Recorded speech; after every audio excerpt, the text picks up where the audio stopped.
Master Plan. Sir, Barak Valley, comprising the districts of Kachar, Sribhumi and Hailakandi, is the gateway of the southern part of the Assam and the northeastern states of Mizoram, Tripura and Manipur. It is also shares an international border with Bangladesh, giving the region immense strategic and economic importance. So despite its favorable geographical location, the region continues to suffer from high logistic costs, inadequate warehousing facilities and fragmented transport infrastructure. Agricultural produce, tea, bamboo, horticultural products and other locally manufactured goods often fail to reach national and international markets, especially due to the absence of an integrated logistic ecosystem. Sir, an MMLP in Barak Valley would seamlessly integrate road, rail and inland water transport. The ongoing development of national highways, the broad gauge railway network centered around Silchar and the navigable Barak River provide a strong foundation for such a project. Sir, the Barak Valley has a population of more than 45 lakhs and the people are known for their entrepreneurial spirit, skilled workforce and strong tradition of small and medium enterprises. A modern logistic park would create large-scale employment opportunities, attract private investment, reduce transportation costs, strengthen supply chains, and encourage the establishment of agro-processing, food processing, and bamboo-based industries.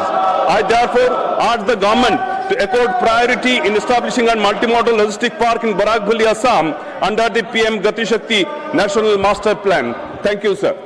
श्रीमान मोहम्मद नदीमुल हक जी, श्रीमान चौधरी मोहम्मद रमजान जी, श्रीमान गोविंद भाई लालजी डोलाकिया जी। त्वमक्षरं परमं वेदित्वं त्वमस्य विश्वस्य परं निधानं त्वमव्ययशाश्वतधर्मगोप्ता सनातनस्त्वं पुरुषो मदो मे।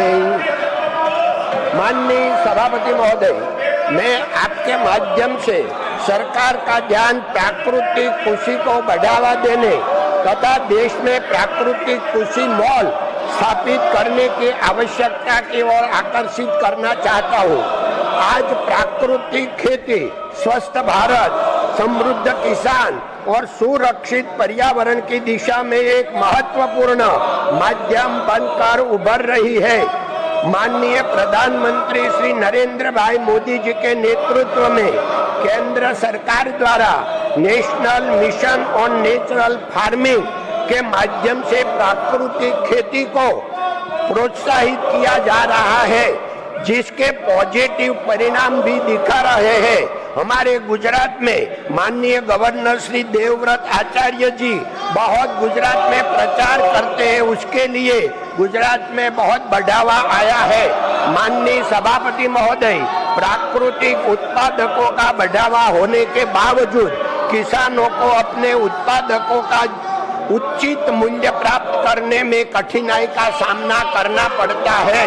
इसका प्रमुख कारण त्वरित एवं विश्वसनीय प्रमाणिक व्यवस्था नहीं है। उपभोक्ताओं को भी सुनिश्चित करने में कठिनाई होती है कि ये जो उत्पादन खरीद कर रहे हैं वो वास्तव में प्राकृतिक अथवा ऑर्गेनिक है या नहीं। माननीय सभापति महोदय, हाल ही में अहमदाबाद स्थित इसरो के वैज्ञानिकों द्वारा विकसित एक अभिनव रैपिड टेस्टिंग तकनीक चर्चा में है, जिसके माध्यम से फल, सब्जियां, अनाज एवं अन्य कृषि उत्पादकों की कुछ ही सेकंड में कम लागत पर जांच की जा सकती है। यह तकनीक प्राकृतिक उत्पादकों की प्रामाणिकता सुनिश्चित करने में अत्यंत उपयोगी सिद्ध हो सकती है। सभापति महोदय, अतः मैं सरकार से विनती करता हूं कि देश में प्रमुख शहरों में प्राकृतिक कृषि मॉल अथवा सुपरमार्केट में प्राकृतिक कृषि उत्पादकों के लिए विशेष बिक्री केंद्र स्थापित किए जाए, जहां रैपिड टेस्टिंग एवं डिजिटल प्रमाण की सुविधा उपलब्ध हो, जिससे किसानों को बेहतर मूल्य मिलेगा, उपभोक्ताओं का विश्वास बढ़ेगा, रोजगार के नए अवसर सृजित होंगे तथा प्राकृतिक कृषि को राष्ट्रीय स्तर पर नए गति मिलेंगी। माननीय महोदय, आपका बहुत बहुत आभार, धन्यवाद, जय हिंद। श्रीमती रेखा शर्मा जी। सर, मैं सरकार का ध्यान भारतीय रेल की खान पान में डेली बचने वाले एक्स्ट्रा फूड के उपयोग में जुड़े एक महत्वपूर्ण विषय की ओर आकर्षिक करना चाहती हूँ। भारतीय रेल डेली करोड़ों यात्रियों को भोजन उपलब्ध कराती है। Pantry cars, base kitchens and various catering units में भारतीयों की संभावित मांग के आधार पर भोजन तैयार किया जाता है। मांग के परिवर्तन अथवा अन्य कारणों से प्रतिदिन प्राप्त मात्रा में ऐसा भोजन बच जाता है जो निर्धारित फूड सेफ्टी स्टैंडर्ड के अनुरूप होने के बावजूद उपयोग में नहीं आ पाता। दुर्भाग्यवश ऐसे अतिरिक्त भोजन का एक हिस्सा अंततः डस्टबिन में चला जाता है। यह व्यवस्था स्टेशनों पर कार्यरत police, sanitation workers, loading and uploading personal, daily wagers और अदर अनऑर्गेनाइज्ड सेक्टर्स के श्रमिकों को लंबे समय तक कठिन परिस्थितियों में काम करते हैं, उनकी हेल्प की जा सकती है। यदि खाद्य सुरक्षा मानकों का पूर्ण पालन सुनिश्चित करते हुए अतिरिक्त एवं भोजन को एक सुव्यवस्थित प्रणाली के माध्यम से इन लोगों तक पहुंचाया जाए तो यह न केवल खाद्य अपव्यय को कम करेगा, बल्कि excellent example of social responsibility बनेगा। देश के विभिन्न भागों में फूड बैंक्स, वॉलंटियर ऑर्गेनाइजेशन और सोशल ऑर्गेनाइजेशन के सहयोग से अतिरिक्त भोजन के कलेक्शन और डिस्ट्रीब्यूशन की सफल व्यवस्था संचालित की जा सकती है। भारतीय रेल भी ऐसे मान्यता प्राप्त संगठनों के सहयोग से प्रमुख रेलवे स्टेशनों एवं तंत्र विकसित कर सकती है जिसे सेफ और हाई क्वालिटी फूड डस्टबिन में न जाए और जरूरतमंद लोगों की थाली तक पहुंच सके। अतः मैं सरकार से आग्रह करती हूँ कि भारतीय रेल में बचने वाले अतिरिक्त एवं उपयोग योग्य भोजन के संग्रहण, गुणवत्ता प्रशिक्षण और वितरण के लिए एक राष्ट्रीय नीति अथवा पायलट प्रोजेक्ट बनाकर प्रारंभ करने की संभावना पर विचार करें। इससे फूड वेस्टेज में कमी आएगी, संसाधनों का बेहतर उपयोग होगा तथा जरूरतमंद लोगों को सहायता प्रदान करने की दिशा में एक महत्वपूर्ण कदम उठाया जा सकता है। धन्यवाद सर। नाउ श्रीमान Rajiv Shukla ji. Sir, house order में है नहीं, विपक्ष पूरा आक्रोश में है और नारे लगा हम अपनी बात क्या रखेंगे जब है ना। Tiwari ji, if they take point of their seats, then what you want to say? Sir, मैं आपकी permission. You are on a point of order. Article 75। No. Are you on a point of order? Article 75 आप बता दीजिए। Sir, मेरा कहना है सामान्यता मंत्रीगण, प्रधानमंत्री जन सब सदन के प्रति उत्तर दें। हम गृह मंत्री को सदन में बुला रहे हैं, कहीं उनको अपने घर तो नहीं बुला रहे हैं, सदन में तो उनको ऐसे ही आना चाहिए। और अगर बात सैटेलाइट की हो तो जितेंद्र सिंह जी जवाब दें, अंतरिक्ष की बात हो तो जितेंद्र सिंह जवाब दें, लेकिन जब लाठी गोली चल रही हो तो उसका जवाब सिर्फ गृहमंत्री दे सकता है और गृहमंत्री दे। This point you have already raised. अगर गृहमंत्री This point of order raised by सदन का उत्तर honorable क्या है? member is हम not सब related to करते the हैं। list of business. This is not related to the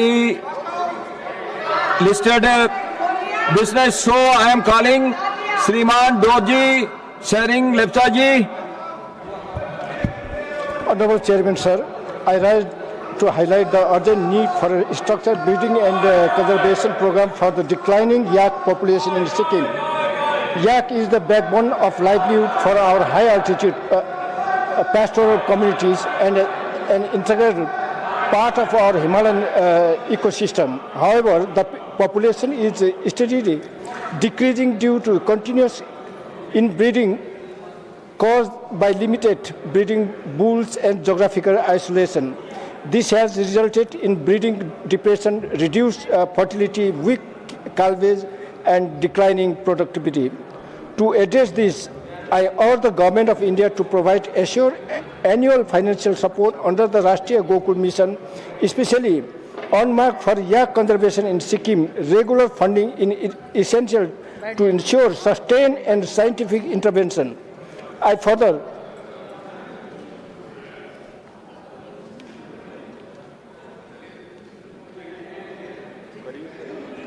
propose a structured Gymplasm exchange breeding program with yak earning region such as Arunachal Pradesh and the Union Territory of Ladakh to widen the genetic base and combat inbreeding depression.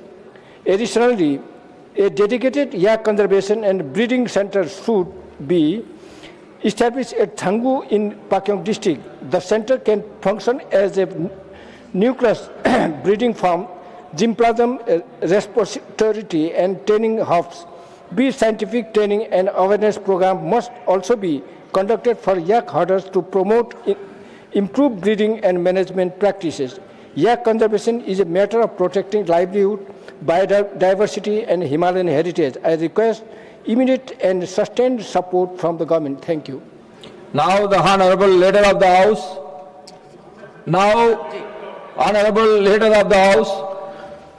सभापति जी, मैं आपके माध्यम से एक बात पर ध्यान आकृष्ट करना चाहता हूं कि विपक्ष की भूमिका नकारात्मक है। जब से सत्र शुरू हुआ है तब से यह सिवाय इसके कि हाउस को डिसरप्ट किया जाए, हाउस को बाधित किया जाए और हाउस न चलने दिया जाए, इसी में उनका सारा ध्यान है। और इसके साथ साथ मैंने यह भी देखा है कि विपक्ष मुद्दा विहीन है, हमेशा गोल पोस्ट चेंज करना इनकी आदत है। सरकार की तरफ से मैं एक बात स्पष्ट करना चाहता हूं कि आदरणीय मोदी जी के नेतृत्व में चलने वाली सरकार हर मुद्दे पर चर्चा करने के लिए तैयार है। और यह इसी सत्र की बात नहीं है, जितने भी पीछे सत्र हुए हैं सभी में सरकार ने हमेशा हर मुद्दे पर चर्चा करने के लिए तैयार रही है। और जब जब जिस विषय पर चर्चा हुई है उस पर विपक्ष ने मुंह की खाई है, उसको मुंह तोड़ जवाब मिला है, क्योंकि उनके पास कोई मुद्दा नहीं है, वो मुद्दा विहीन है, दे आर इशूलेस। आज भी सुबह से जब हम जो उन्होंने कहा था कि डिस्कशन होना चाहिए, आज जितेंद्र सिंह जी दोपहर में 2 बजे से वो डिस्कशन करने वाले हैं, वो बिल आ रहा है, उस पर चर्चा होगी।